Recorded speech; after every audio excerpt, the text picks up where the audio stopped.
Iya. Oke Pak, langsung saja gimana nih Pak reviewnya untuk market kita hari ini? Iya, market kalau dari luar Dow Jones kan kemarin juga merah ya, tapi pagi hari ini futuresnya sih Dow Jones Futures udah positif gitu. Jadi memang kelihatannya pasar sudah memfaktorkan bahwa memang The Fed ya akan terus hawkish sampai inflasi itu jatuh dalam gitulah ya mungkin istilahnya gitu. Jadi memang sudah kemarin di simposium Jackson itu memang gubernur The Fed Jerome Powell itu mengatakan bahwa dia akan terus fight inflation lah istilahnya untuk supaya tetap rendah gitu ya. Akan terus rendah targetnya 2% gitu ya. Salah satunya adalah dengan agresif menaikkan suku bunga. Menurut dia gitu dengan upaya itu. Jadi kelihatannya ekspektasi pasar yang tadinya tahun depan udah peak mungkin bisa akan berlanjut lagi sampai break 4% ya. Tadinya kan pasar tuh hanya melihat mungkin cuma 3,75% lah ya, sampai 4% lah batas atas kenaikan suku bunga The Fed. Tapi dengan pernyataan tersebut pasar mungkin khawatir The Fed itu akan naiknya sampai 4% lebih gitu ya. Jadi itu yang menyebabkan market di Amerika itu jatuh gitu ya. Nah kalau dari regional kan mungkin China yang mulai slow down lah ya, data-data makronya juga kurang baik. Ini hari ini juga data manufacturingnya juga sudah di 49 ya. Jadi ini dua kali berturut-turut di level di bawah 50 ya. Jadi kalau 50 tuh ke bawah itu dianggap level yang kontraksi lah ya. Kalau di atas 50 yang baik, level optimistik gitu ya. Jadi slowdown di ekonomi Cina juga, jadi yang mungkin juga mewarnai ekonomi bursa di regional juga gitu ya. Walaupun di indeks kita hari ini sih ya turunnya juga nggak terlalu dalam 0,8%. Kelihatannya pasar di dalam negeri ini ngelihat ini ya kenaikan harga BBM bersubsidi kapan segera direalisasikan karena sounding-soundingnya sudah di 2 minggu yang lalu ya. Ini bahkan DPR sudah sempat nolak, tapi kelihatannya penolakan ini nggak jelas karena anggaran yang nggak ditambah. Kalau ditolak kan harusnya ada tambahan anggaran, tapi nggak jelas. Nah itu kelihatannya mungkin akan ada win-win solution, tapi nggak tahu ya apakah ada naik tapi nggak tinggi atau naik tinggi tapi nanti sembakonya sudah sembako bansos lah ya, bansos ada sembakonya juga sih katanya paketnya, jadi ada campur-campur katanya 600.000 ya di bawah gaji 3,5 juta, terus juga mungkin yang gojek supir-supir juga dapat dengan bentuk uang tunai. Nah itu nanti mungkin sudah mulai direalisasikan ya, mungkin nanti baru dinaikkan BBM-nya gitu ya. Jadi ini pasar masih menunggu ini ya, kenaikan harga BBM bersubsidi ya, pertalite sama solar yang bersubsidi. Ya jadi kalau dari sentimennya memang jadi marketnya tuh jadi kelihatan naiknya juga kurang agresif lagi gitu ya. Memang asingnya juga juga di pasar apa di pasar sahamnya juga kemarin sih masih ada net buying ya, tapi kecil sekali. Uh,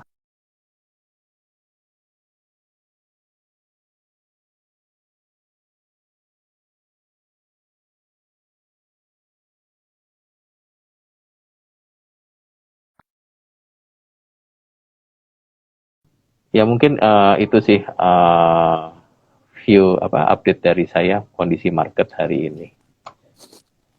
Oke, baik Pak, ini ada pertanyaan untuk saham ICBP. Halo, halo. Iya Pak, ICBP. suaranya, iya Pak, ICBP. Jelas ya? Udah jelas Pak. Iya jelas ya. ICBP ya? Iya Pak. Iya ICBP drop ya. Kan resultnya, bentar, kalau resultnya ini quarter ya, quarterly ya. Jadi ini saya lihat di quarter keluar belum?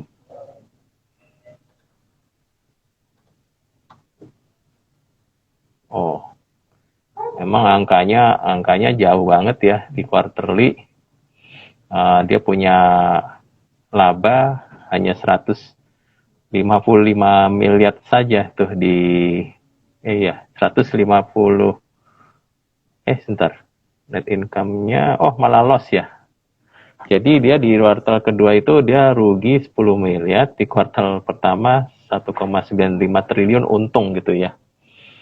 Ya ini mungkin ada suspek bahwa margin memang agak turun ya. Karena ini margin di kuartal kedua drop banget. Yang kemudian ada isu bahwa ini belum detail dari analis kita juga belum ada sih. Jadi analis kita juga masih menerka apakah ini karena inventory yang tinggi jadi menyebabkan di COGS-nya jadi naik gitu ya.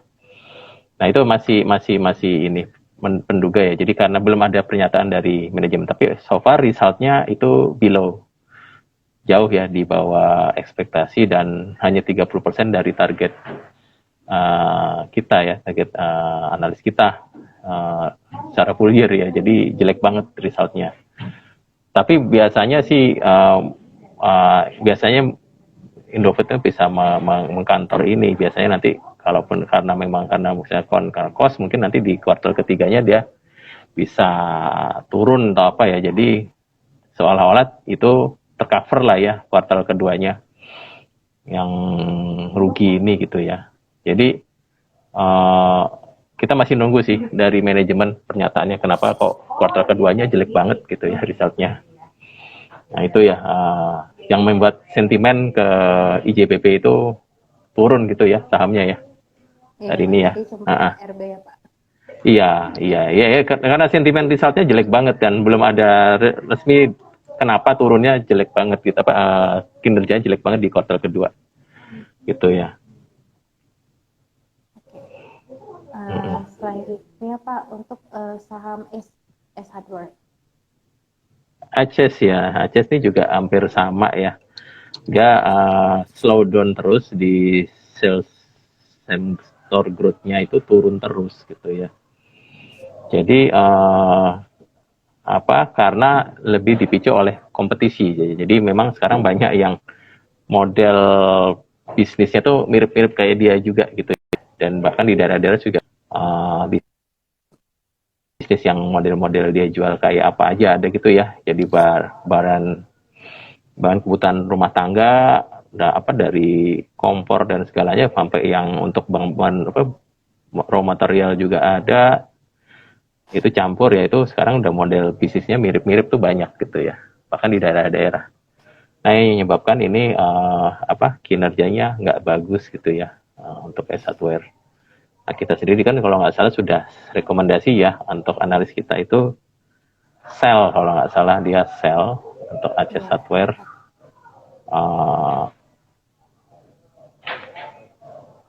Sell di targetnya 900, bahkan sekarang sudah di bawah harga target price yang sudah di sell itu ya. Kita sih ngelihat ini udah dalam banget gitu ya. Mungkin nggak tahu ini strategi apa yang supaya dia bisa memulihkan penjualannya dia.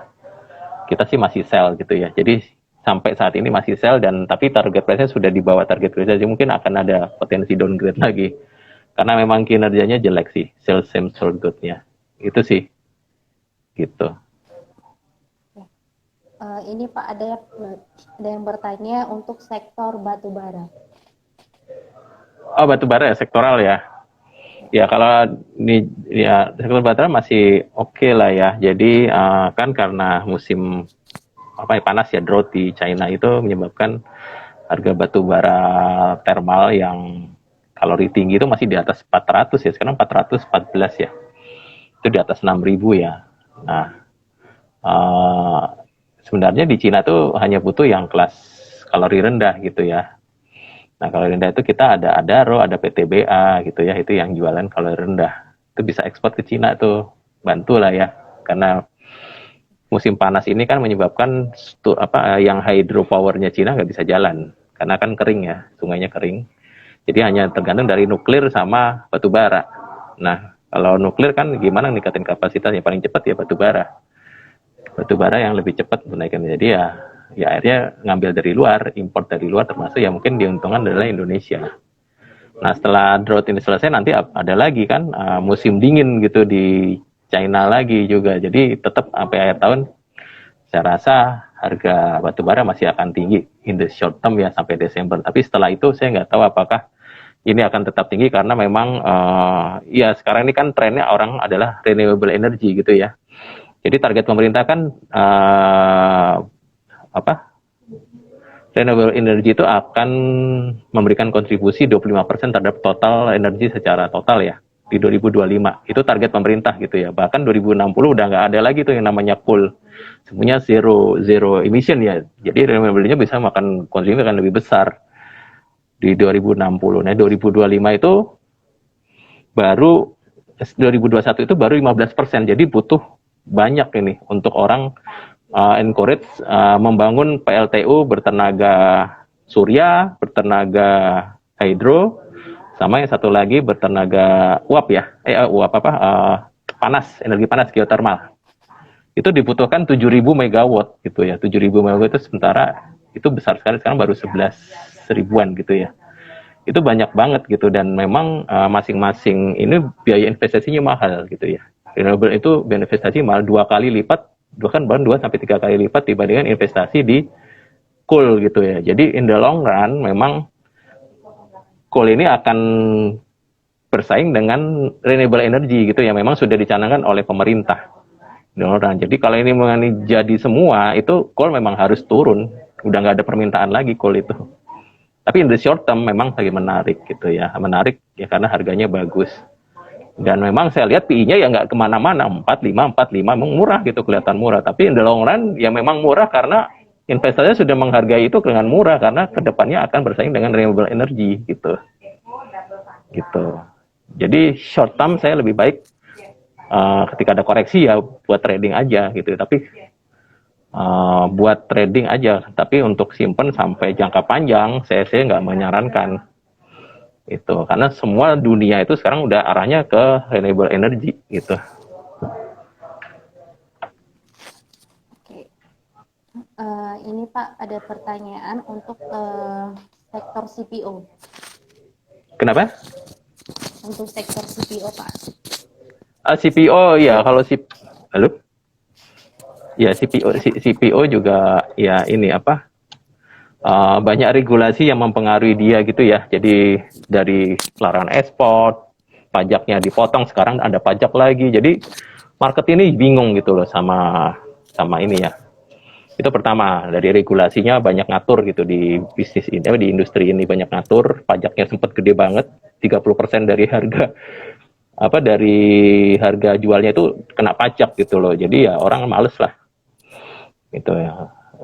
Terus banyak regulasi, kemarin sempat pajaknya levy-nya dicabut ya, sekarang katanya ada pajak lagi gitu. Jadi bingung gitu orang, tadi sempat dipajakin dihapus, ada lagi pajak.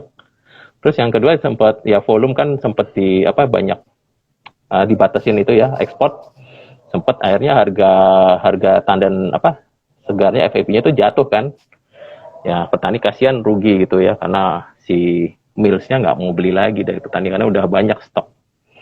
Nah sekarang harganya sudah kembali di harga ini harga yang turun ya, turun itu mungkin sekarang udah sama dengan di harga masih tinggi sih ya, di hampir sampai tahun sebelumnya di 4 ribuan ya. Jadi sekarang ini udah hampir sama dibanding harga tahun yang lalu sih, harga CPO itu. Dan Indonesia itu sekarang ya kalau yang tanaman-tanaman tua ya, banyak kan tanaman tua kayak AALI, LSIP itu tanamannya banyak yang sudah tua umurnya. Jadi produktivitasnya turun gitu ya. Jadi dan memang dari kinerja waktu di awal-awal kuartal 1 yang harga booming CPO di 7.000 ya, itu nggak merefleksikan juga di kinerja labanya ya, karena tadi pajaknya tinggi, terus dia produksinya juga malah turun gitu ya. Jadi nggak merefleksikan di profitnya juga gitu, kuartal 1 gitu waktu itu. Jadi saya rasa CPO ini akan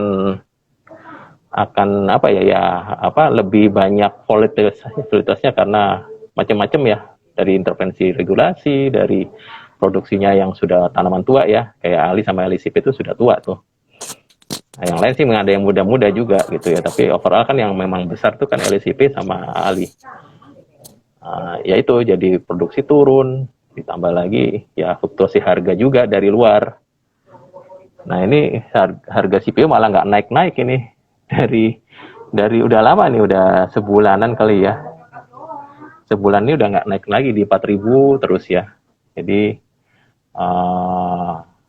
momentum ini sih sebenarnya saya sih nggak menyarankan untuk masuk di CPO sih, menurut saya. Dia akan lebih banyak volatilitasnya sih. Saya khawatir malah jatuh lagi harga CPO gitu ya, dengan faktor-faktor yang ini ya, ketidakpastian ini. Oke. Pak, jadi tadi kan ICBP itu belum ini ya Pak, belum kita dapat kepastiannya dari manajemennya Pak. Nah, Iya. untuk INDF kayaknya juga resultnya belum keluar ya Pak, untuk Indofood. Indofood, bentar, Indofood, biji putih. Indofood.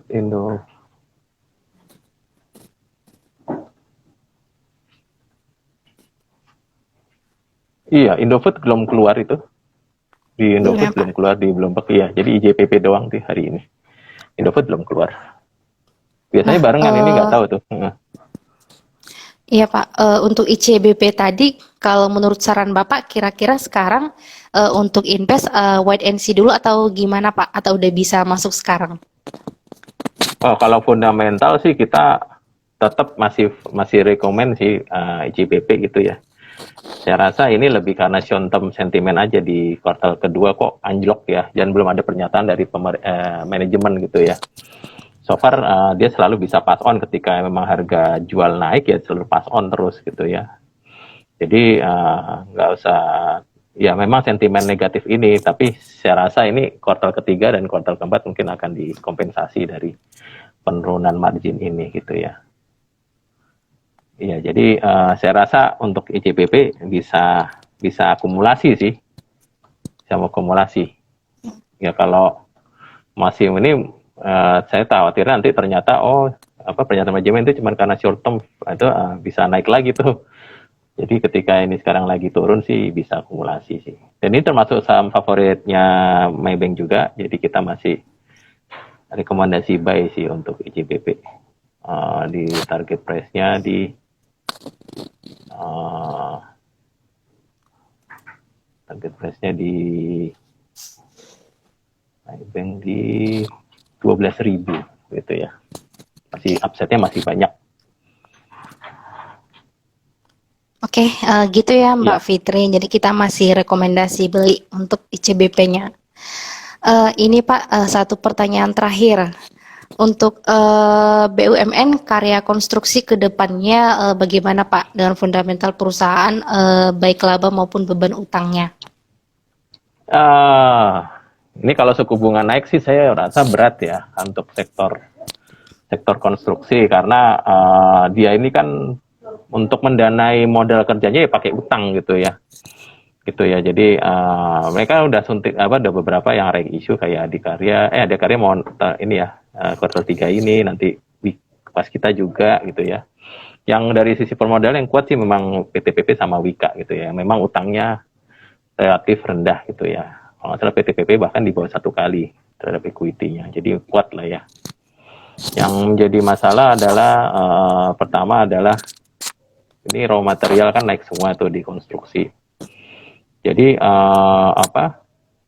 mereka belum melakukan nego ulang dengan pemerintah gitu. Jadi udah ada di media juga tuh, di media halaman pertama waktu itu saya pernah baca.